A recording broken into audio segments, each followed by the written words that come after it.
আসসালামু আলাইকুম। আজকে আপনাদের সামনে যে বিষয়টা নিয়ে আলোচনা করব সেটা হচ্ছে অনেকেই আমার কাছে কোশ্চেন পাঠায় বা আমাকে কোশ্চেন করে যে স্যার আমরা প্রত্যেক দিন নিয়মিত 2 ঘন্টা 4 ঘন্টা 6 ঘন্টা বা 8 ঘন্টা করে পড়াশোনা করি, কিন্তু পড়াগুলো মনে রাখতে পারি না। এখন পড়লাম তো 2 ঘন্টা বা 4 ঘন্টা পরে এটা ভুলে যাই। আসলে এর কারণটা কি? এর কারণ মূলত এর কিছু কারণ রয়েছে। সেটা হলো, আপনি যখন পড়তে বসেন তাহলে তখন আপনি কি করেন না, নিজের মনোযোগটা বইয়ের উপরে রাখেন না। তার মানে আপনার যে থিম, মেইন ফোকাস, এটা বইয়ের উপর থাকে না। তখন আমরা কি করি, বই পড়ার সময় বিভিন্ন জিনিস, যেমন মোবাইল ফোন, টিভি বা বিভিন্ন জিনিস, যে সমস্ত বিষয়গুলো আমাদের বিনোদনের জন্য আমরা ব্যবহার করে থাকি, এগুলোর উপর কি করি, চিন্তা ভাবনা করি। সো এগুলোর উপর চিন্তা ভাবনা করার কারণে আমাদের কি হয়, বইয়ের উপর থেকে ফোকাসটা উঠে যায়।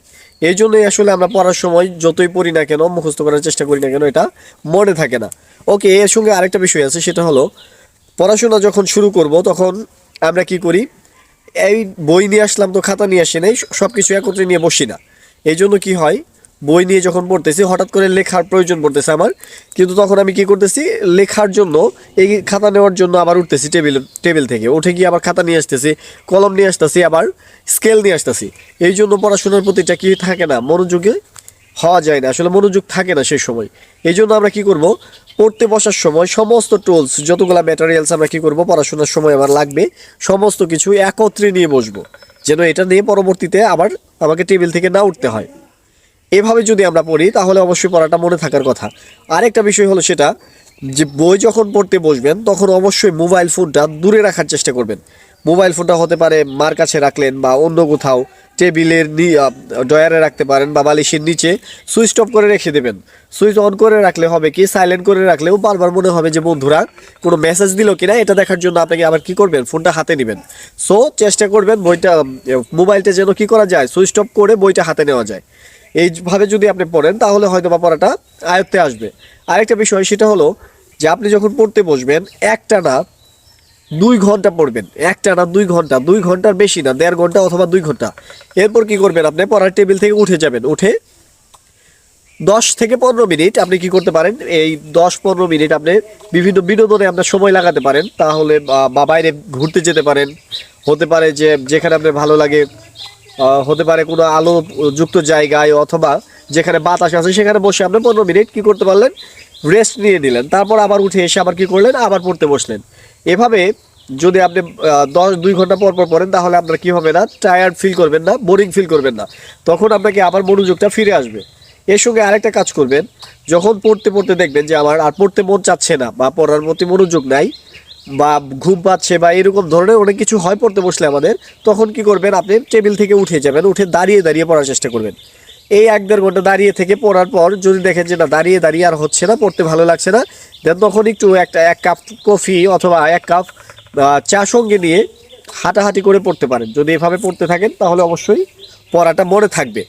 আরেকটা বিষয় সেটা হলো, আমরা যখন পড়তে বসি অনেকেই এরকম ভাবি যে আজকে পড়তে বসলাম, এই টপিকটা এমনভাবে পড়বো যেন আর কখনো এটা পড়তে না হয়,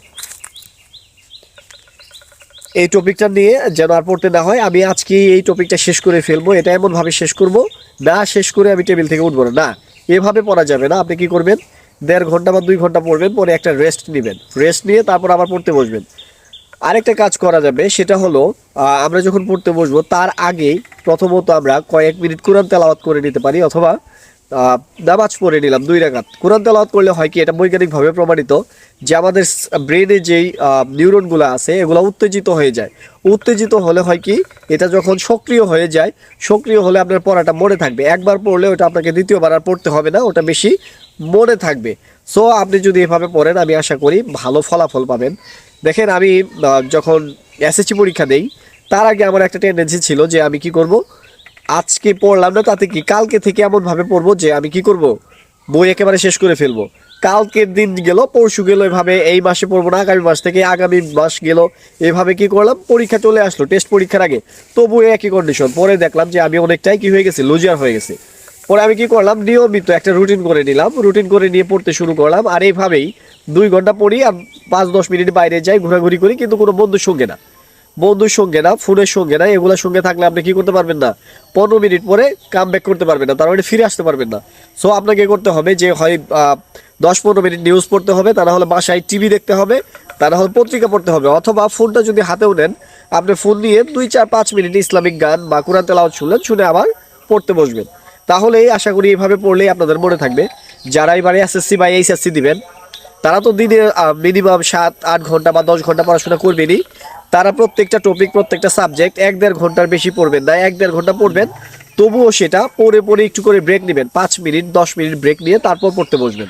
আর যারা প্রাইমারি প্রিপারেশন নিচ্ছেন, তাহলে যারা প্রাইমারি প্রিপারেশন নিচ্ছেন বা বিসিএস এর জন্য প্রিপারেশন নিচ্ছেন, তাদের তো অনেক পড়াশোনা করতে হয়। তারা কি করবেন, 1.5 ঘন্টা 2 ঘন্টা একটা না পড়ে 5 মিনিটের একটা ব্রেক নিয়ে নিলেন, 5 মিনিট কিছু খাইলেন, পানি খাইলেন, বিভিন্ন ব্রেকফাস্ট করে নিয়ে তারপর আবার কি করবেন, পড়তে বসবেন। তাহলে এইখানে এই বিষয়টা গেল। আরেকটা বিষয় হলো যে পড়তে বসার সময় যে আমাদের বিভিন্ন আদার যে সাইটগুলো আছে, যেগুলো আমরা পরবর্তীতে কি কাজ করব, পড়া শেষ করে আমি এখানে যাব ওইখানে যাব, এই সমস্ত জিনিস থেকে দূরে থাকতে হবে। তার মানে আপনার মেইন থিম থাকতে হবে কোথায়, পড়াশোনার প্রতি। যখনই আপনি পড়াশোনাটা একেবারে ফোকাস করতে পারবেন আপনার বইয়ের উপর, টেবিলের উপর, তাহলে আপনার পড়াটা বেশি বেশি মনে থাকবে। আর আপনিও চেষ্টা করবেন যেন আমি আদার্স যে সাইটগুলো আছে, বন্ধু বান্ধব, ফোন টোন, এগুলা থেকে দূরে থাকার চেষ্টা করব। তাহলে আশা করি আপনারা সফল হতে পারবেন।